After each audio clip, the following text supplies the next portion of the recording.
wasiirka arrimaha gudaha iyo amniga ee maamulka Jubbaland Maxamed Warsame Faarax Darweesh oo muddooyinkan safarro ugu maqnaa dalka Kenya gaar ahaan magaalada Nairobi ayaa maanta dib ugu soo laabtay magaalada Kismaayo. Wasiirka ayaa markii uu gaaray xarunta wasaaradda arrimaha gudaha iyo amniga oo halka uu ku shaqeeyo ayaa waxa uu la hadlay saxaafadda waxaana ka warbixiyay safarkiisa. General Darweesh waxa uu soo hadal qaaday warar maalmihii la soo dhaafay qaar ka mid ah baraha internetka lagu qoray kuwaas oo sheegay in xaaladiisa caafimaad ay khatar gaartay. waxa uu sheegay in wararkaasi ayaan kuwa been abuur isagoo arrimahaasi ka hadlayna waxa uu yiri ilaahay baa mahad leh awalan waxaan u mahad celinayaa dadkiina sharafta leh maamulka Jubbaland gaar ahaan wasaaradda arrimaha gudaha ee ugu soo dhaweeyay airportka haddana aanu ku suganahay xarunta wasaaradda anigu waxaan halkan shaqo uga baxay 14 bishii hore waxaan tagay Nairobi oo aan shirar badan ku galay waxaan noogu soo dhamaaday si qurux badan safarkaas oo markii dambena madaxweynuhu nooga daba yimid ka bacdi waxaan ballan ku lahaa arrin caafimaad oo aan rabo aanan qarinayn iyaduna si hufan oo fiican ayay u dhamaatay maanta se waxaan rabaa inaan wax yar aan xuso marka ugu horeysa waxaan arkaa maalmaha kan website-yo ummaddu website-yada waxa weeye salaadii ugu waqtiga media-na wax qaaliya weeye website-yadaas waxaan ku arkaa maalmaha kan Darweesh waa dhintay iyo isbitaal baa la geeyay iyo muxuu ahaa waa garaabo horta anigu maanta maalin aan ka caafimaad qabo iyo maalin aan ka qurux badanahay ma jiro waqti baana leeyahay waana ladanahay waana caafimaad waxaan rabaa marka inaan u sheego website-ka ama media haddii si khaldan loo adeegsado wax fiican ma ummad baa akhrisanaysa ummad baa daawanaysa haddaad been sheegtid waa tiraahdeed hebel baa dhintay hebel baa dhintay hebel baa dhintay oo qofkii soconaya hadda maanta waxa weeye anigii soconayaan Kismaayo jooga wasaaradda arrimaha gudaha dhex fadhiya intaas ceeb kuugu filan website-kaagana dib dambe loo akhrisan maayo marka waxaan ku talin lahaa qofku markuu mas'uul siyaasi yahay waa la dhaleeli karaa wax kale waa laga sheegi karaa laakiin taas wax laga yaqyaqsado weeye hal iska daayaan orada midda kale waxaan is leeyahay waxaanu maamulaa siyaasaduna maalinba meel bay joogtaa bini'aadmigu waa isaga hor imaan karaa siyaasadda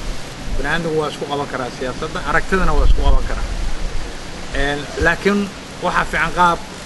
transparency ah oo dimuqraadiyada in looga doodo oo qofku haddii aad ra'yi qabtid oo yiraahdo aniguna ra'yigan baan qabaa ama meel dhaxal la isugu yimaadaa ama mid baa ra'yigiisa la raacaa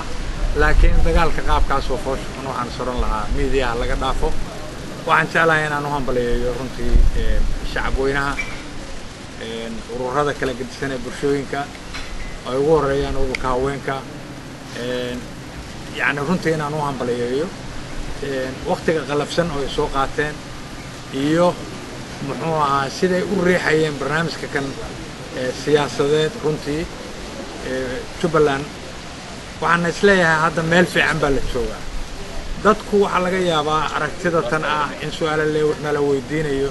maxaa dhacay baarlamaan baa halkan yiri ariba xaggan yiri xagga Soomaalida waa kala tagay wax Soomaaliya oo kala tagay ma jiraan barnaamijkaas isaga barnaamij wuxuu ahaa aan qarsoodi ahayn barnaamij wuxuu ahaa dawladda federaalka iyo international community ay leed gareynayaan si transparent ah buu runtii ku dhacay si transparent ah baa loo xiray si markii la furayana sidoo kale loo furay haatanna madaxweynaha mowqif uu ka istaagay ra'iisul wasaaruhu mowqif uu ka istaagay baarlamaankuna sidoo kale waa aragtidan sheegay mowqif uu ka istaagay laakiin waxa isugu dhurmaysaa waxa weeye waa la wada hadlaya wax nin walbana constitution-kaas hagi doona legitimacy-ga uu isagu siinayo unbuu ku dhaqmi doonaa qolo riixaysa iyo qolo qabsanaysa sida madaxweynuhu idaacadda ka sheegay ma jirto dadku waxaan leenahay tuunka iyo fakarka khaldan iyo fakarka ah wax riixa waxa waa dhamaadeen Soomaaliya 2016 ama 2016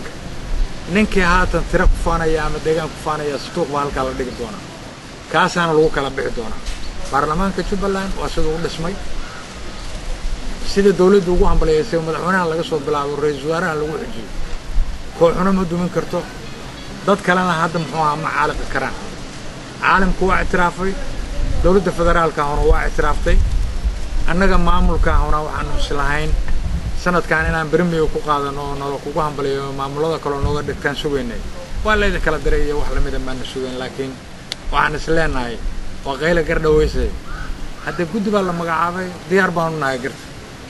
ahlan wa sahlan mar kale ayaan idin hambalyeynaya mas'uuliyiinta xildhibaanada gudoomiyaha degmada ku-xigeenadiisa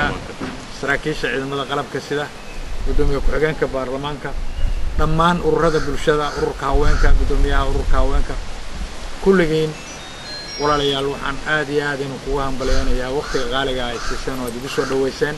insha Allah ilaahay idinka ajirsiiyo